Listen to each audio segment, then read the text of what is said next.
এই যে ঢালু ভি আকৃতির ট্র্যাকটি রয়েছে, এই ট্র্যাকের নিচের অংশে যদি আমরা রোলারটিকে রেখে ছেড়ে দিই, তাহলে পৃথিবী অভিকর্ষজ টানের জন্য এ কিন্তু নিচের দিকে গড়িয়ে পড়বে।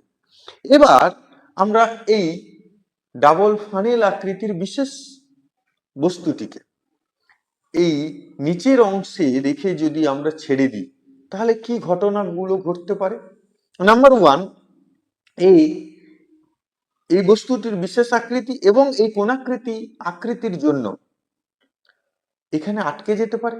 নাম্বার টু, এর নিচের দিকে গড়িয়ে যেতে পারে পৃথিবীর আকর্ষণের জন্য। তো আমরা আঙুলটাকে ছেড়ে দেখব কোন ঘটনা ঘটছে, এবং এর মধ্যে তোমরা মনে মনে ঠিক করে নাও তুমি কোনটা ভাবছো। এবার আমরা আঙুলটাকে ছেড়ে দিই। আমরা যে দুটো সম্ভাবনার কথা বলছিলাম তার কোনোটাই ঘটেনি, বরঞ্চ এখানে মনে হচ্ছে যেটা পৃথিবীর অভিকর্ষজ বলকে বুড়ো আঙুল দেখিয়ে পৃথিবীর টানকে তোয়াক্কা না করে সে কিন্তু উপরের দিকে উঠে গেছে। তাহলে এখানে কি সত্যি সত্যি বিজ্ঞানের নিয়মকে লঙ্ঘন করেছে, নাকি আমাদের চোখের ভ্রম এখানে ঘটেছে? তো চলো আজকের এই ভিডিওতে আমরা এর উত্তর খোঁজার চেষ্টা করি।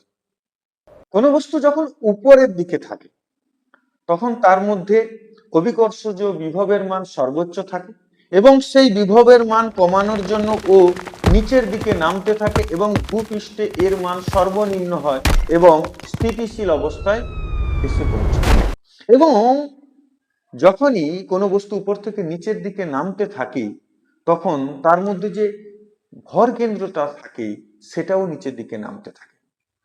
কোনো বস্তুর মধ্যে এমন একটা বিন্দু থাকে যে বিন্দুতে মনে করা হয় ওই বস্তুর সম্পূর্ণ ভর বা মাস সঞ্চিত আছে, এবং ওই বিন্দুর দ্বারা আমরা পুরো বস্তুটাকে ব্যালেন্স করে ধরে রাখতে পারবো।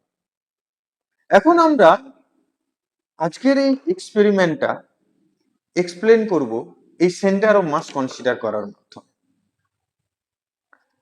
এই বস্তুটার যে দুটো সার্কুলার জোন রয়েছে, তাদের যে সেন্টার রয়েছে সেই দুটো সেন্টারের সংযোজক সরলরেখার ঠিক মিড পয়েন্টে রয়েছে এই বস্তুটার ভর কেন্দ্র। এখন এই অবস্থাতে বস্তুটার যে সেন্টার অফ মাস যে হাইটে রয়েছে সেটা হচ্ছে 4 সেন্টিমিটার। আবার নিচের দিকে যখন গড়িয়ে আসছে তখন তার সেন্টার অফ মাস এসছে 2 সেন্টিমিটার, অর্থাৎ তার সেন্টার অফ মাস 4 সেন্টিমিটার থেকে 2 সেন্টিমিটার এসছে, অর্থাৎ নিচের দিকে নেমে গেছে। এই বস্তুর সেন্টার অফ মাস কোথায় রয়েছে?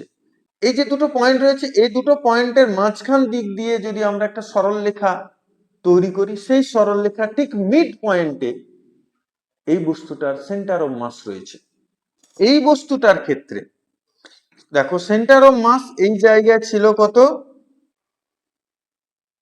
3 সেন্টিমিটার হাইটে, কিন্তু যখন এই জায়গায় চলে আসছে তখন প্রায় 2.1 কি 2 সেন্টিমিটার হাইটে, অর্থাৎ 3 থেকে 2.2 সেন্টিমিটার।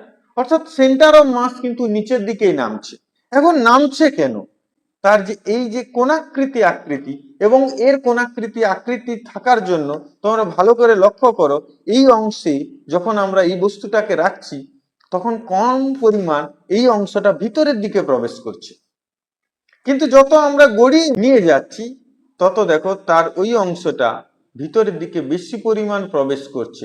তার মানে কি, এই জায়গায় যখন আমি রেখেছি এই সেন্টার অফ মাস উপরে আছে, কিন্তু যখন ও গড়িয়ে যাচ্ছে এই মাঝের অংশটা নিচের দিকে নামছে এবং এই অংশটাও নিচের দিকে নামছে। দেখো ভালো করে লক্ষ্য করো, দেখছো এই অংশটা সরে সরে যাচ্ছে এবং নিচের দিকে নামতে নামতে যখন এই পয়েন্টে আসছে ওর সেন্টার অফ মাস এই যে লেন্থটা রয়েছে এখানে সর্বনিম্ন জায়গায় এসছে, যার ফলে এই বস্তুটাকে ছেড়ে দিলে ও উপরের দিকে উঠে যাচ্ছে।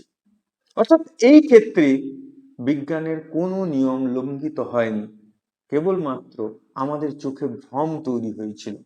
এই এক্সপেরিমেন্ট সম্পর্কিত কোনো কিছু যদি বক্তব্য থাকে তাহলে অবশ্যই আমার কমেন্ট বক্সে জানাবে, এবং তোমাদের কমেন্ট আমাকে অনেক বেশি সমৃদ্ধ করে।